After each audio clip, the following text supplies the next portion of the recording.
Before the break, we did the question based on this context. We are continuing.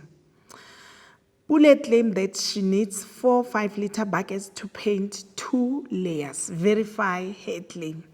Remember, when the question is verify, it simply means that you need to calculate how many layers will be covered by 5-liter buckets, or how many 5-liter buckets do we need to cover 2 layers, basically.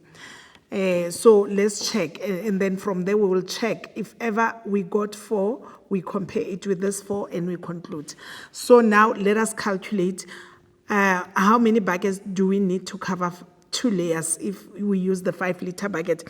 We said 1 liter will cover 5 square meters. So we can as well say 5 square meters. We multiply it by 5 because a 5-liter bucket will not cover 5 square meters. Then we say 5 multiplied by 5, which will give us the 25 square meters. So if 5-liter bucket covers 25 square meters, then we want to know the amount of the area for 2 layers. So if 1 layer is 36 square meters, then we need to multiply these layers by 2. Remember, this is 5-liter buckets. So this one is the area. We say 36 multiplied by 2. Let us multiply it together. 36 multiplied by 2, we get 72. So this is 72 square meters. So to get how many buckets does she need, how many 5-liter buckets does she need, we will take 72 square meters and we divide it by 25 square meters. So let's divide together. We take 72, we divide by 25, and 72 divided by 25, I get 2,88. So if we have 2,88, obviously 2 will not be enough. Then we need to round up. As we round this up, this will then be equivalent to 3 buckets. So let us have a look at the claim. The claim was that she needs 4 of this 5-liter bucket.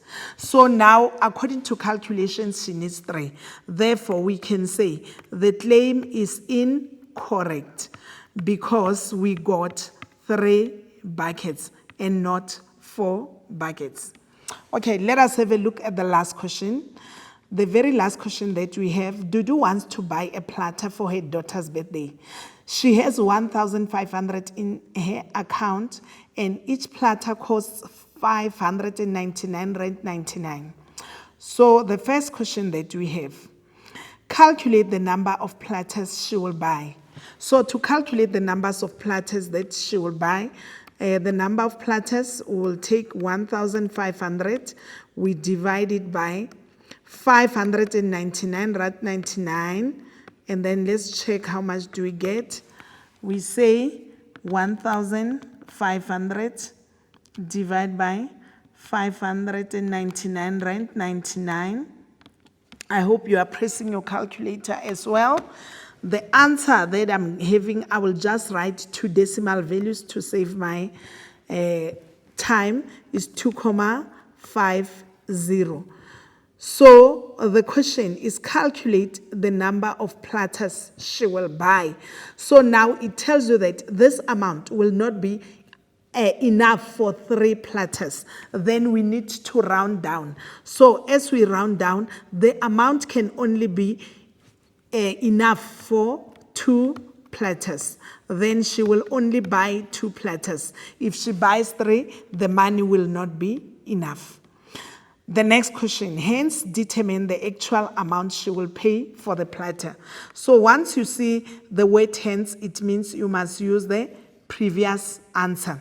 So now, to calculate the actual amount, we are then saying we are going to have 599.99, and then because it's 2 platters, we need to multiply this by 2. Let us calculate together. Then we have 599.99 multiplied by 2.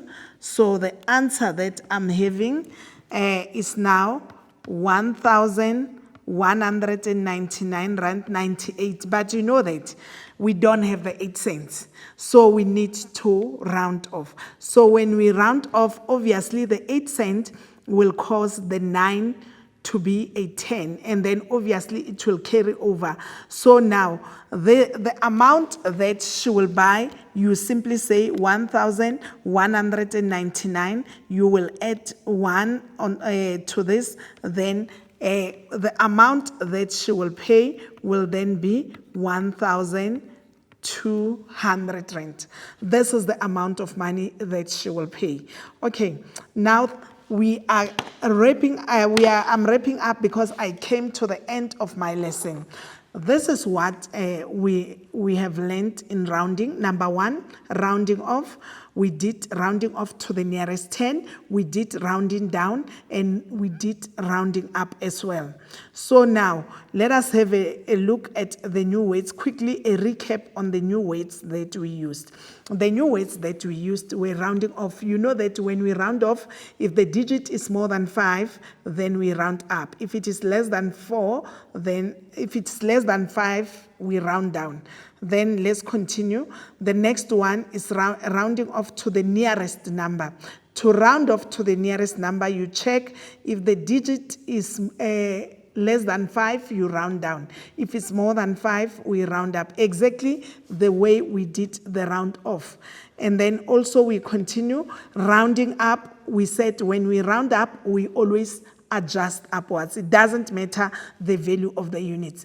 And then when we round down, we always eliminate the decimal. Remember that. And let us have a look at the common errors that we picked as we were doing the calculations. The common errors is that when you round off, you use the wrong value. Remember, you should use the next decimal value. And then eliminating 5 when you're rounding down, and then when you round off money, you use the 5. Remember, we use 10, we don't use 5. And then you apply the principle of rounding off when you have to round down. Remember, with round down, we always leave out. You apply the principle of rounding up, rounding off once more when you round up.